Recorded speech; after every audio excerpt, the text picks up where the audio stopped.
Hello guys, Prime Hero here, and welcome to my very first video. Here, you'll be able to get updates on the progress of my comic, as well as more general stuff like rants, reviews, and commentary on whatever catches my interest in the world of geek and genre entertainment. For this first video, I want to take this time and tell you a little bit more about my work and latest project, and why I think it's important.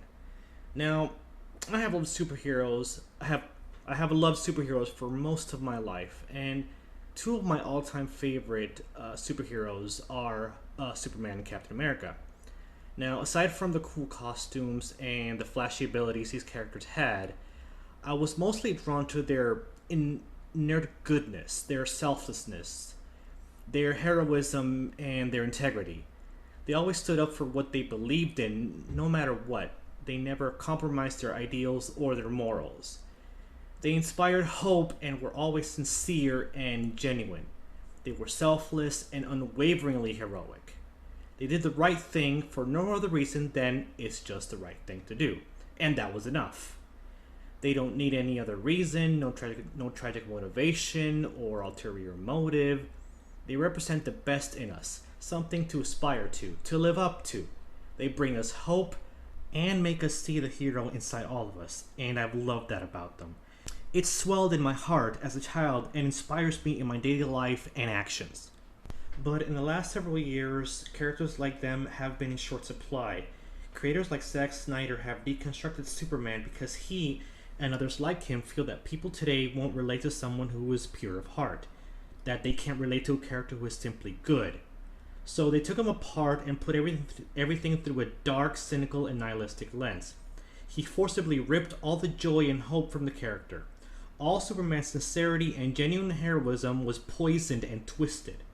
Jonathan Kent told young Clark that maybe Clark should have allowed people to die to protect his secret, and then he let himself die to protect it. That was the first straw. His utter disregard for the citizens of Metropolis during the final fight with Zod disgusted and appalled me.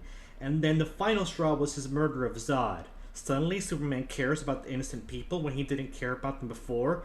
He callously fought Zod in the middle of the city without any regard for human life, and suddenly when Zod is about to kill a family, he cares? And the only way he could save them is to murder Zod? No, I rejected that.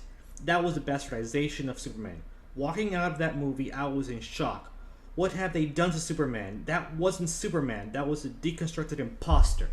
Batman v Superman just made things worse. It was just a mess of a movie. Some examples are Jimmy Olsen's senseless death, Batman casually and brutally murdering criminals and using guns, and they just doubled down on the callous, cold, and joyless characterization of Superman that the last movie introduced. It was just bad. I hated it. On the comic side of things, the New 52 initiative just went the same dark and cynical route with the character and the entire DC universe. There was a glimmer of hope when Rebirth happened. Superman was finally being brought back to his hopeful, heroic, and inspiring self. Joy was being brought back, his purity and goodness was restored. What Tomasi and Jurgens did with Rebirth was a thing of beauty. Giving him a son was brilliant and inspiring. I adored seeing Superman be a father. It was beautiful. The Rebirth Superman stuff was just a joy to read. But alas, it was to be short-lived. Rebirth really only lasted for about 2 years before Dan DiDio was brought back into power at DC Comics, and he brought in Brian Michael Bendis, and they pretty much ruined all the goodwill that Rebirth had built. They returned to the cynical DC universe that DiDio was responsible for originally during the New 52. They ruined things again, with things like Heroes in Crisis, making Wally West a murderer, and aging up Superman's son into a dark reflection of his younger self. It was just bad. I mean, they axed everything that I loved about Rebirth. The family element that I loved so much was gone. The hope and joy was gone. I know the reason this was done is because DiDio doesn't believe that superheroes deserve love or joy or happiness. Heroes shouldn't have happy personal lives, he said at the start of DC Nation panel at a con. Another one of my favorite superheroes, Captain America, hasn't fared much better in recent years either. The whole Secret Empire mess with Cap being made into a Hydra agent all along, and the origins of Cap and Bucky's friendship being changed. also twisting Cap into a mouthpiece for social justice far left ideas. Don't even get me started on what Ta-Nehisi Coates has done to Cap. I might touch on that in a future video, I'm not sure yet. All of these unnecessary revisions and retcons to the character and his history have turned him into a completely different character in my eyes. You know, a Captain America that is so vastly different than the one that I fell in love with, and that really saddens me deeply. Marvel Comics just ruined Captain America, but you know, they actually right now have bigger problems than just Captain America. Maybe in a future video I'll rant about that and about, you know, how DC is also ruining their characters too.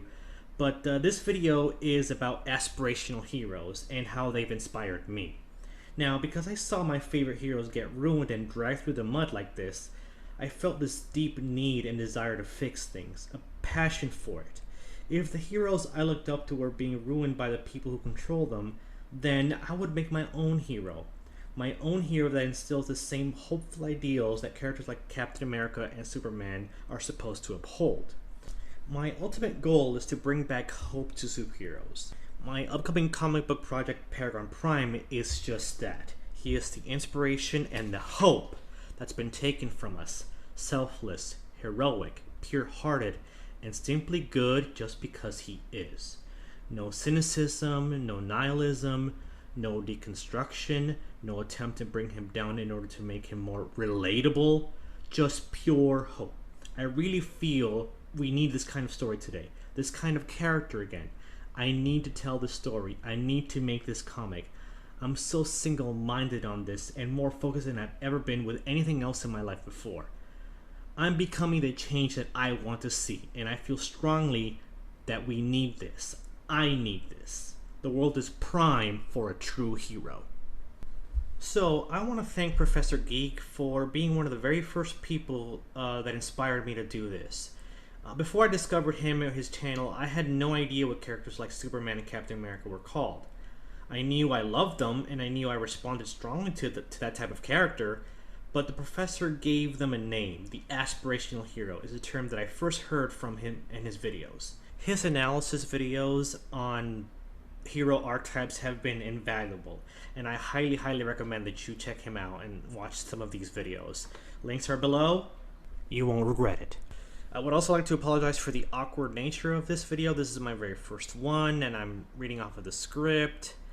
I hope that in future I'll become more comfortable and just get better at this, but just, you know, bear with me, folks. I would like to end on one of my favorite quotes from Captain America. When the mob and the press and the whole world tell you to move, your job is to plant yourself like a tree beside the river of truth and tell the whole world, no, you move. Goodbye.